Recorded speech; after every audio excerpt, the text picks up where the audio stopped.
Nurture and Support begins in 3, 2, 1. Hi, everybody, and welcome back to Nurture and Support, episode number 6. I'm Kelly Toole, at Kelly Toole, THUL on Twitter. And with me, as always, is Melissa. Hey, guys, it's Mel, at Karmic9 on Twitter. And we're glad to be back with more awesome recommendations. Yes, indeed.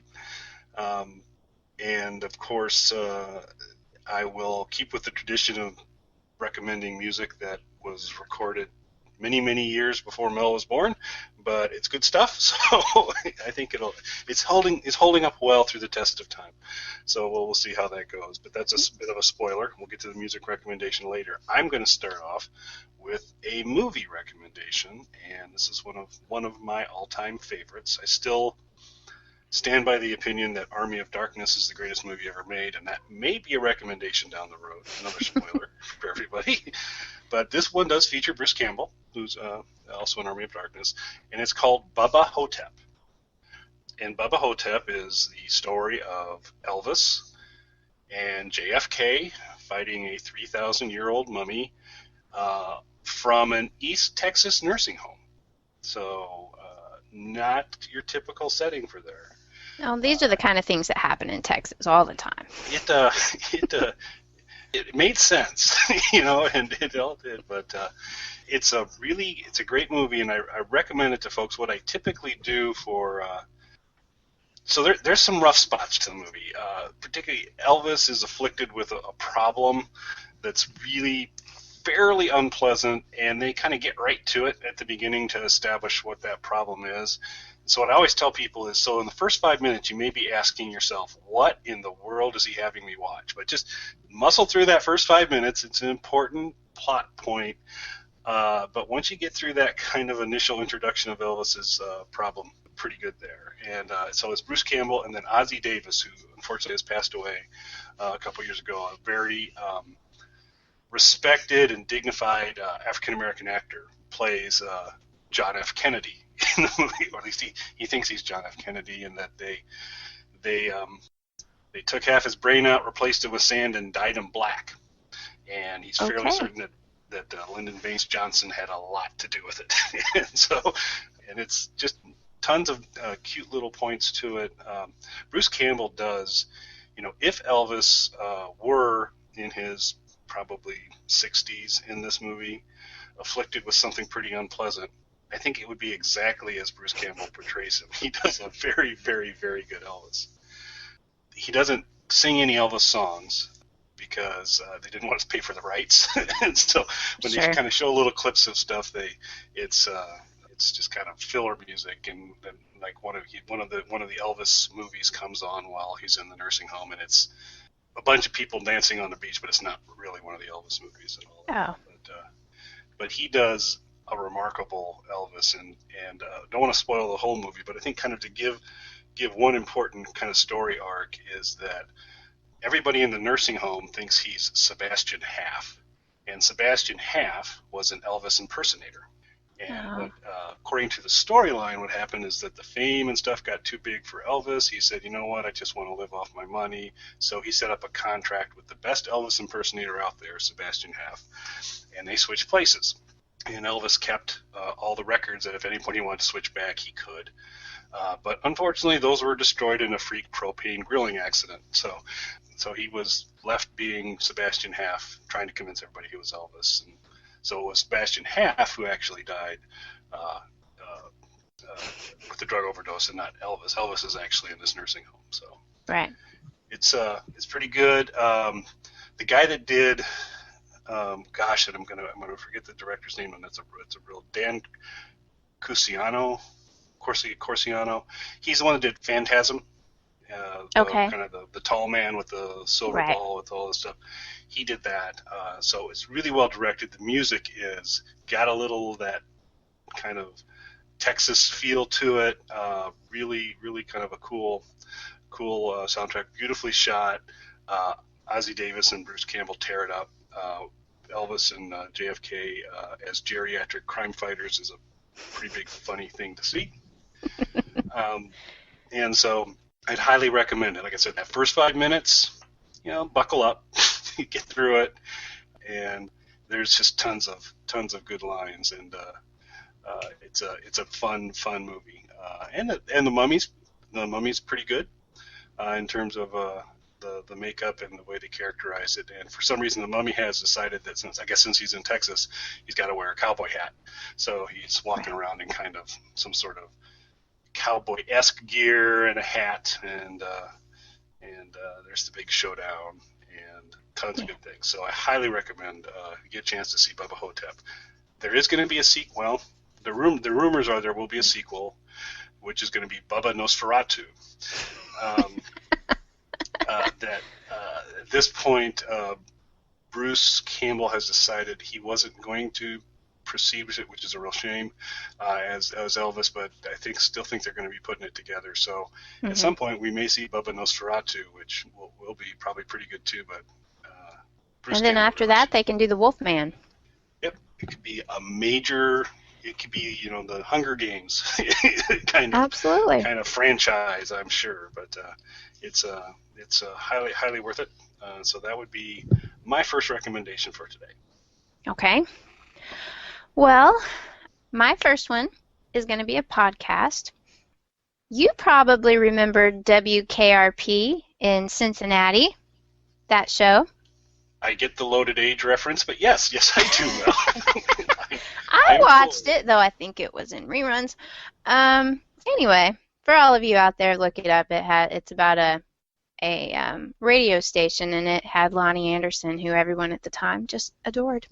However, that's not my recommendation. My recommendation is a podcast called WZMB Zombie Radio Show.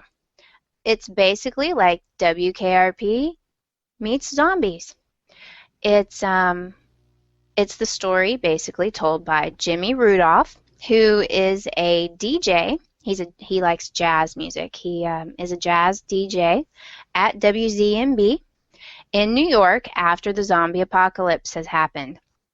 Now, I will warn you, this is definitely not a podcast that you should listen to at work or with any children anywhere around. It's got a lot of language, a lot of violence, but it's hilarious. And it's essentially told in little 5-minute chunks. It's really short. Each episode maybe is around 5 to 8 minutes. I think maybe a couple went as long as maybe close to 15, but they're not longer than that. And the story is told like in between the jazz music. They don't actually make you listen to jazz, because if you're me, that might kill you. But it's the little DJ snippets in between when the music would be playing. And he really cuts up with his producer, whose name is Jamie Bogart. She is a very kick-ass zombie killer type girl. He calls her J-Bo. And I'm not sure of the time frame of the entire podcast. I questioned whether I was going to recommend it, but it's just so much fun that I do think everybody should go out and listen to it. But there are some little problems with the iTunes stream. It's not actually all of the episodes. I think you can go to YouTube. They have a YouTube channel under WZMB Zombie Radio Show, and I think it's actually under Jimmy Rudoplh as well. And you can listen to more of the episodes, but somewhere along the line they got messed up, and not all of the episodes are out there to be listened to now. Unlike Nurture and Support, we'd like to point out. Right. Every episode of Nurture and Support's available in our knock on wood. Yes. And if there's ever a problem, please let us know.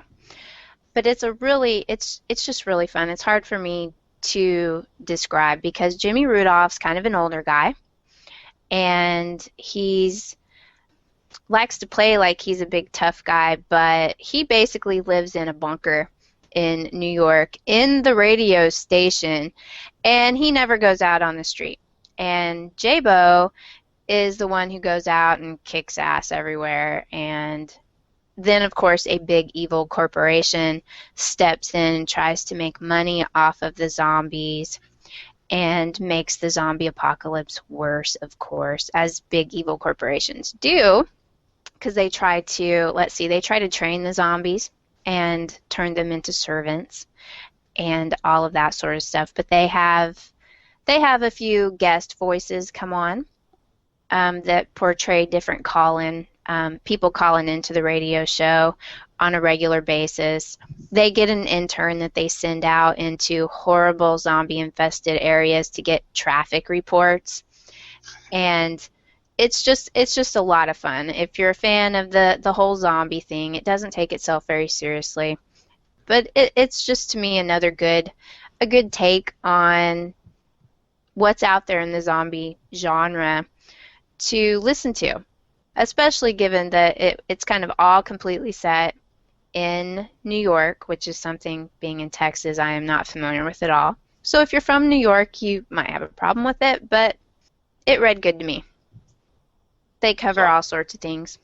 Yeah, I'm sorry. I would just think, as I think about zombie apocalypses, which I often do, the things that would kind of fall off the table early, I would have thought internships would have been one of the earlier fatalities of a zombie apocalypse. Those, as going concerns, might stop. It sounds like not only does this guy have one, he's got a kind of a tough one. So. Well, basically, the government sort of got it under control, and it sounds as if maybe the entire country isn't covered with zombies, but New York has a real problem.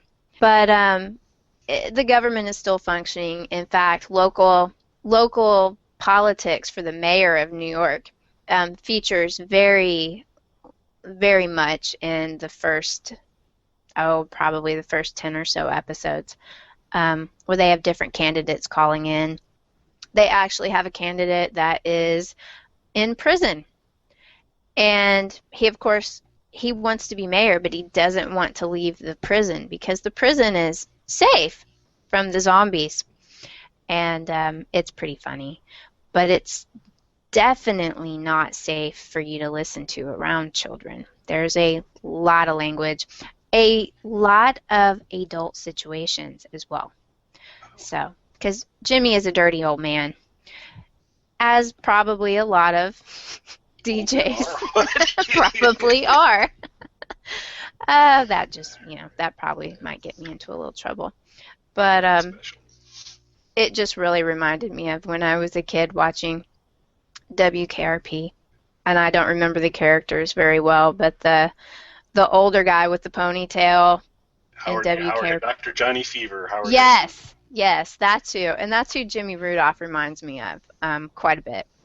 I'd love to see their version of a Les Nessman, the very nerdy news guy.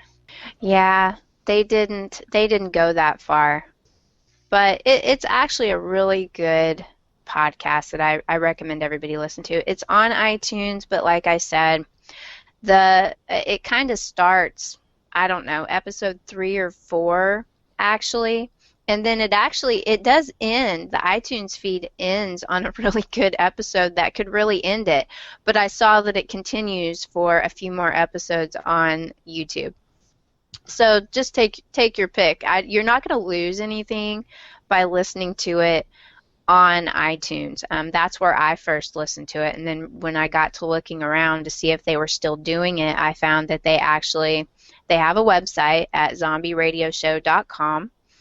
But that there were actually a few more episodes on YouTube than what they had on their iTunes feed. And I couldn't really find anything on their website that said, hey, we're not doing it anymore, or anything like that. They're still posting periodically on the website. They just haven't done any episodes in, I don't know, close to a year. So I don't know if it's ever going to come back. But it's an enjoyable listen. What they have. I think everybody will enjoy it as long as you're not too sensitive to the language and adult situations. So the YouTube version, it's not actually action, it's just like a it's just they put page they put up a static picture and then it's just the audio, the same thing that you would listen to in the iTunes feed. So I don't know, it looks like maybe on their website something got broken in the RSS feeds to iTunes, but who knows? I can't explain it, but you won't miss anything by just listening to the iTunes feed if that's your preferred method. of listening to podcasts, or you can go to YouTube and listen to them there. That's not really my thing. I don't do the YouTube listening very much. So I like my podcast feeders. They work well for me. And you're a lot more active on the podcast stuff. I have a few targeted ones I do. My first recommendation way back in episode 1, the Scott Stranton podcast. They actually, their YouTube version, it is them talking to each other across the table, and there's they put a little bit of, more than a little bit, they put some production effort into it so that it's visually pleasant to watch, and they've got a couple camera angles that go back and forth. Right. So that's not a bad one to sometimes consume via YouTube. But boy, it's really nice when you can just throw it on your phone or iPad or whatever and be able to just kind of listen. So I'm definitely gonna probably, I like to do things completely. So I want to hear all the episodes. So I'll start with YouTube and then run what I can on iTunes and fill in the blanks on that. So that sounds really, really cool. Yeah, I think you'll like it. It's fun. It's a little dirty. It's just a good time. So you actually get to where you sort of care about these little characters, but it's really short. Each episode is really short. It's gonna be a fast listen for you. So I think you'll like it. And I really haven't come across anybody else that has heard of it. And I actually only found it because they do have a Twitter account that isn't active, and for some reason Twitter recommended it to me. So that's actually how I found that podcast at all, is because Twitter recommended it to me, I guess because I follow a lot of zombie-related things, and but it's not really even an active account anymore. So, well, I know yay for Twitter. Yeah, absolutely. That's happened to me a few times. Typically, the recommendations have not borne a lot of fruit, and I really would like to chase down who I'm following that force certain recommendations to come up, because I know that there's nothing in my patterns that would cause a few of these names to come up. But every once in a while, they hit a home run for you. Yeah, they do. Yeah, I usually look at them and check them out, and when I get my little email, and occasionally they're useful. Most of the time they're not, but for that one little gem out of 10 or 15 losers, then it's worth it. Yeah, we'll need to make sure on the website for Nurture and Support, which is www.nurtureandsupport.net. We've got a blog there where we put all the episodes out. That's one way you can listen to it if you haven't subscribed through iTunes. And we are doing we're still fiddling a little bit with how all that thing will work, but we're trying to put categories and tags on things. So if on a particular show we've talked about music and a podcast, we can tag those. I don't know if we have a zombie tag, but we certainly should add one and apply it to all the appropriate. Yeah, we need to do that. Because I think that may be on many of them, but that's okay. Yeah, and being from Illinois, I'm very familiar when you talked about the guy that's running for mayor from prison. We're very familiar with the blending of prison and government in Illinois, so so that'll be familiar territory for me as well. Oh, okay. We don't actually let people from prison run for office in Texas. We tend to put them after their governor into jail. That's been our path lately. Oh, I get it. No, in Texas, our rotten politicians always get away with it. Yeah, ours aren't quite as good. So, all right. So now we're going to come to my next recommendation, which is a music recommendation, and we'll put this.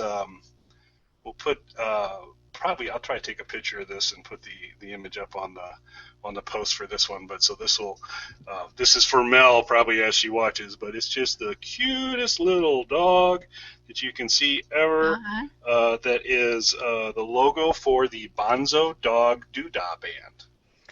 Bonzo Dog Doodah Band. The Bonzo Dog Doodah Band, known frequently as the Bonzos, is the way that people refer to it. And this is more of a 60s, 70s group at the time, that they were a going concern. They actually, if you ever watched the Beatles' Magical mystery tour film. Mm-hmm. They're in it. The Okay. Rolling Stones Rock and Roll Circus. They're in that. They're Haven't seen also that in one. a Peter Sellers movie. One of the Pink Panther ones, I think they make an appearance as well. But they are, it's comedy music for the most part, but a bunch of really good musicians. Viz Stanshall and Neil Innes were the two main kind of creative forces, although there was a lot of talent in the group. Neil Innes worked a lot with Monty Python, was kind of referred to as the I think eighth Python. If you remember from Holy Grail, the Brave Sir Robin song, Brave Sir Robin ran away. Mm-hmm. That's Neil Innes that plays the minstrel, playing that, and he also wrote that song. And he used to write a lot of the music for Python back in the day. Okay. And so he's done a lot with them. I'm the Urban Spaceman was a song he did later. They got some decent play. And then Viz Stanshall's he's passed away, but he was just kind of a crazy man. Spent a lot of his time with Keith Moon, where they like to dress up as Nazis and walk into stores trying to order bread and these types of things. And that's what he did. That's what he did in his free time. Oh, fun. A little harder to get. I think you can do some poking around. It'd be very interesting to see what Spotify has and some things we can dig into a little bit for the Bonzos. The Histories of the Bonzos is the album that I bought that had this big kind of cross-section of all of their work. And so there'll be things like Canyons of Your Mind, which is, I guess I have an Elvis theme today because it's an Elvis parody, where Viz Stanshall pulls off a pretty passable Elvis. And it features the worst guitar solo in recorded history in the middle of Canyons of Your Mind. And it is horrific. It really is. So that was good. Fun songs like Hunting Tigers Out in India, Mr. Slater's Parrot, these types of things. The intro and the outro. It will be, sometimes they'll go to kind of more of a straight rock kind of thing, but it's almost more kind of like vaudeville kind of thing. Okay. Kind of like non-painful jazz, so that's it. But they if you get a chance on any of your music sites to kind of do a search on Bonzos and things like Mr. Apollo would be probably a good place to start. But there are tons and tons of good songs there. Really funny stuff. It holds up pretty well in terms of there's not a lot of it's just kind of goofiness versus kind of current event humor, if you will, from there. But they pioneered a lot of stuff. They had like animatronic characters on the stage that they would use from time to time. Early in the concert, there'd be someone going, "This is rubbish, this is terrible," and one of the people would run and grab the person and throw them off the speaker stand, and everybody would like, "Oh no!" And then it hit the ground and it fell apart. It was a dummy. They used to do lots of thought balloons that they'd hold up over their heads, like, "Wow, I'm really expressing myself," as they're playing a solo. And so it was just kind of British, goofy humor. Actually, fairly good music, and fun stuff to listen to. So it's definitely kind of light fare. I would check iTunes and Spotify. I will include a couple links to kind of get you to a couple good examples of that. We'll make sure we include a photo of the cute little dog logo for the Bonzos. Yes. And I think that's about it. There is a wonderful "I Left My Heart in San Francisco" version that will give you a pretty good feel for what these guys are all about pretty quick. Okay. So I'd say the Bonzos would be my recommendation for today. The Bonzos. I'll check that out. Comedy is timeless. Let's see. So that makes it my turn again. And unsurprisingly, I have another book. And I think I've recommended this to you before, Kelly, but you probably haven't read it yet. Ready Player One by Ernest Cline. Yes and yes. You have recommended it, but I haven't read it. Yes. Well, you really need to read it. Okay. I think you'll like it. It's essentially, it's a very fun story. It is set in the year 2044, I guess you could call it science fiction. It's basically kind of a dystopia, but unlike most dystopias, it's fun. This is a fun dystopia. It's just full of pop culture references that people our age are going to understand. It's very much dealing with things that happened in the 80s, as opposed to, kids nowadays. I'm one of those people, I have to admit, that I still think 10 years ago was the 90s, which it's not, because it's the year 2014 now. But it's the story of a boy named Wade, who actually goes by the name, basically, of Parzival. And this is the year 2044. The world is a vastly different place. Climate change has kind of kicked in. The world economy sort of collapsed a little bit. And the population exploded, of course. So Wade is in the very lower classes, which is where most people are apparently these days, and he lives in what's actually kind of described like a trailer park, except for the trailers get stacked on top of each other. So instead of it just being a trailer park where there's trailers all next to each other, they got too full for that, so they built these big racks like you would find, I guess, in Home Depot, only on this huge scale, and they just started stacking all the trailers on top of each other. And that's where he lives. He's very, very poor. I think he's 17 when the book starts. And the whole gist of the book is this, what they call the hunt. Basically, I know you don't play World of Warcraft, but it's kind of, the whole world has moved to a virtual world, and it's called the Oasis, and a man named James Halliday is the one who came up with it. And this world, basically, it's a big virtual world. A whole lot of business is now being done in the virtual world. They've even progressed to the point where a lot of kids go to school in the virtual world. All they have is they have this set up at home with basically kind of a virtual reality helmet. And this is how everybody goes to work. And, well, not everybody, but most everybody goes to work and goes to school and basically conducts all of their day-to-day business is in a virtual world. And that world is called the Oasis. And the man who created it dies. And he sets up, he's an eccentric, he sets up when he dies because he's afraid that the Oasis could be used for very bad things if a big evil corporation took control of it. And darn big evil corporations. I know, they're terrible. So when he dies, he sets up this big, kind of like scavenger hunt, that whoever completes all of these little quests that he has set up and all of these little puzzles, they get the keys to the kingdom.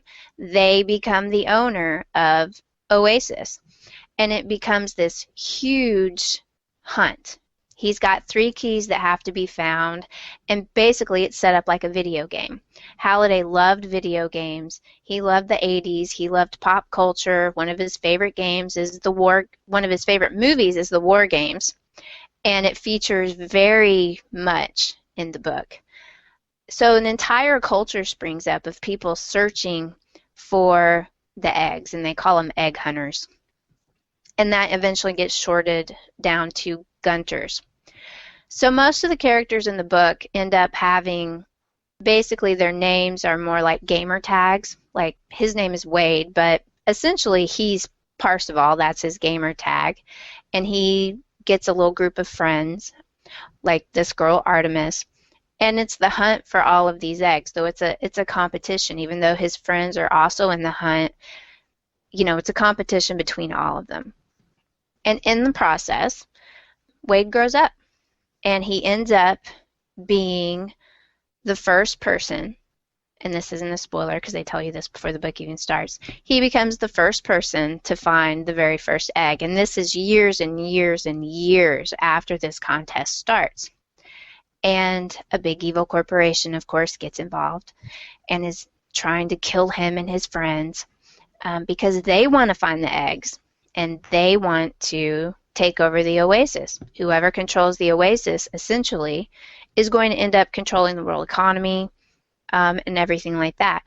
It's, if you're not a gamer, at least on multiplayer online games, it's sort of hard to understand at least for me, the economy associated with how the real world economy affects the economy in games and all of that. That's way over my head.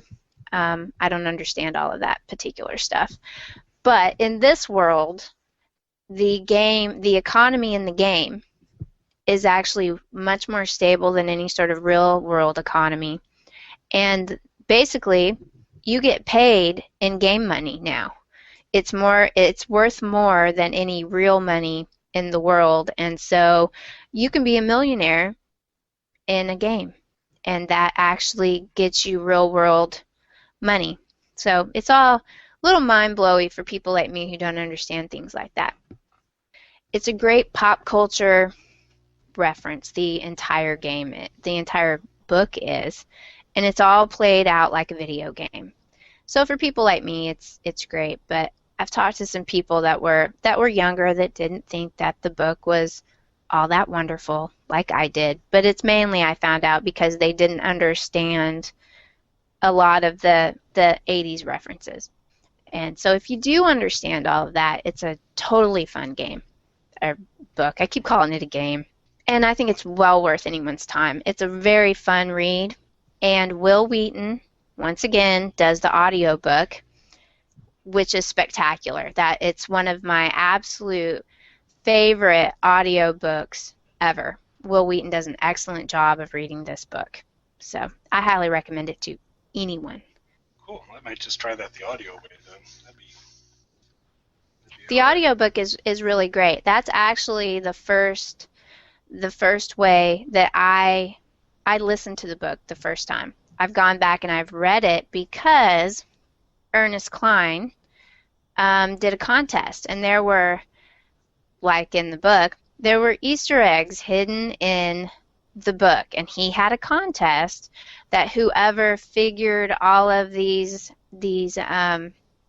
little Easter eggs and these little puzzles out, he rebuilds DeLoreans, basically.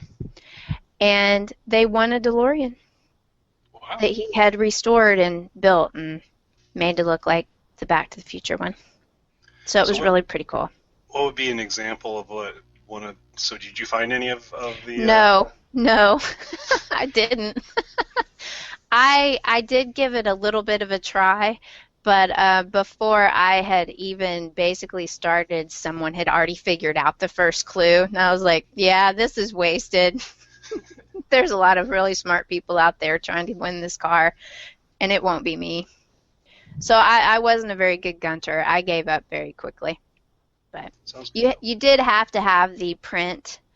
You did have to have the print book for the contest, because I think some of the clues and everything were actually in the typeface of some of like the heading chapters, things like that. So you couldn't even do it with the ebook. You had to have the print book to do that contest. So it was just a neat thing. He's way into the 80s, obviously. He's built several of these DeLoreans. And he usually takes them if he goes to any of the cons. He drives his DeLorean. It's pretty cool. Yeah. Very cool. All right, I think you're successful this time on the recommendation. I'll get into it. I think probably the audio is a better way for me to go on that one. We'll have to.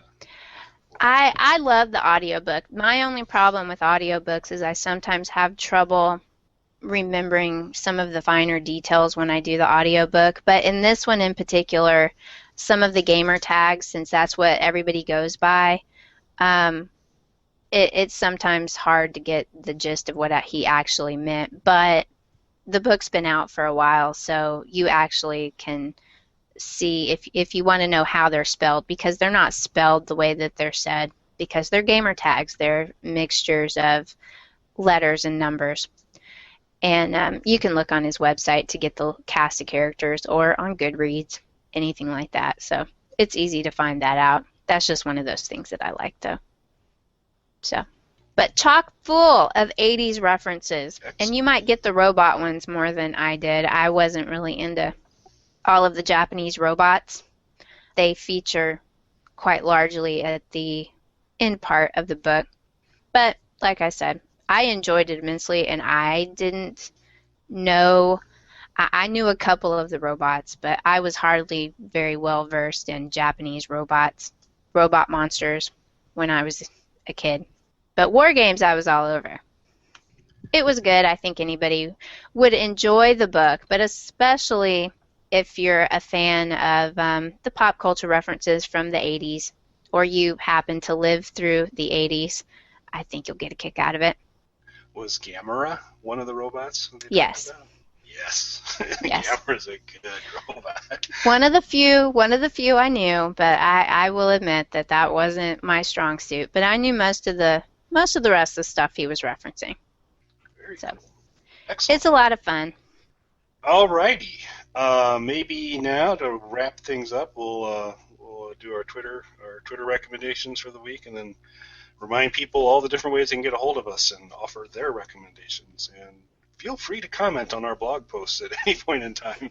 We've gotten a few comments, but it's been spam, and so we'd love to hear from you as well. So you can email, Twitter. We'll talk more about that in a sec. All the different ways, but we have started to now tack on the end of the show Twitter recommendations.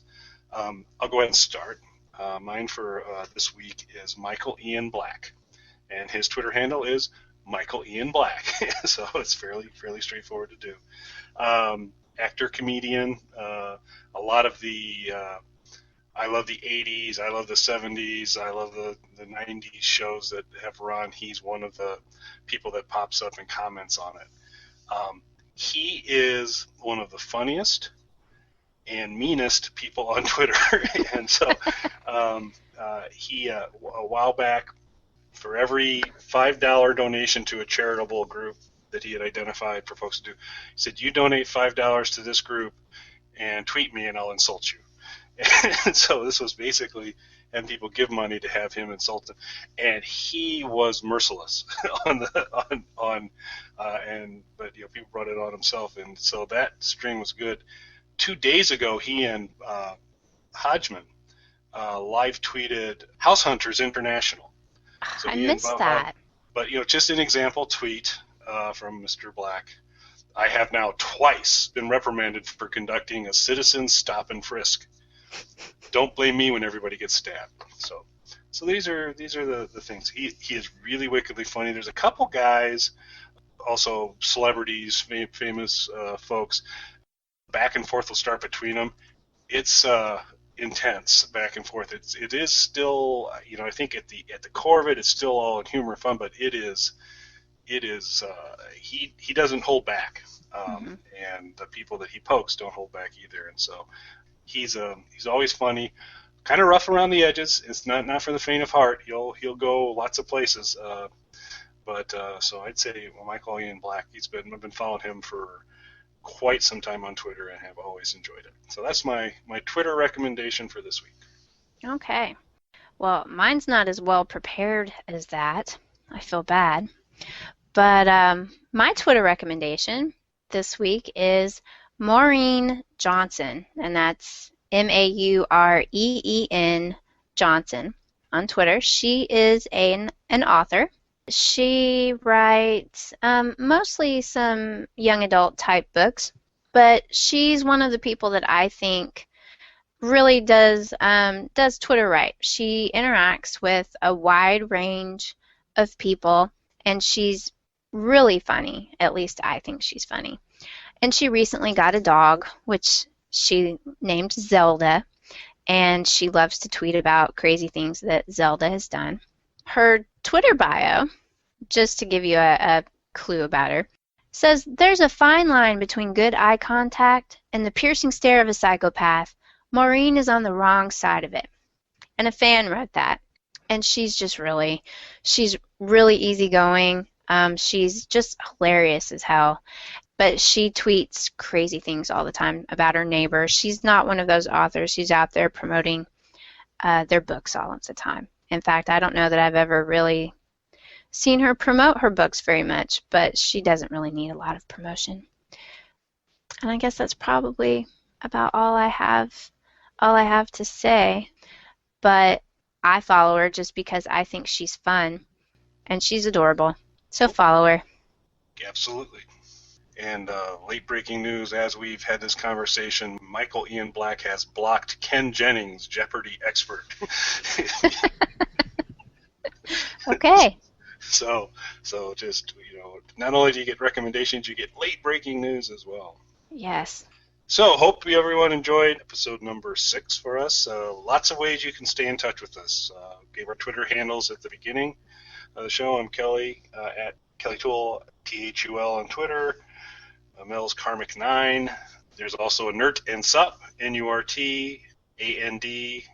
Yes, it always gets fuzzy because it's not consistent. But yeah, so we got Nurt and Sup on Twitter. You can email us, nurtandsup@gmail.com. There's links to that on the blog, on the website, which is nurtureandsupport, fully spelled out, .net. Yes. So hit us in the comments, hit us on Twitter with our handles, hit the Nurture and Support Twitter handle, send us emails. We would love to hear from you.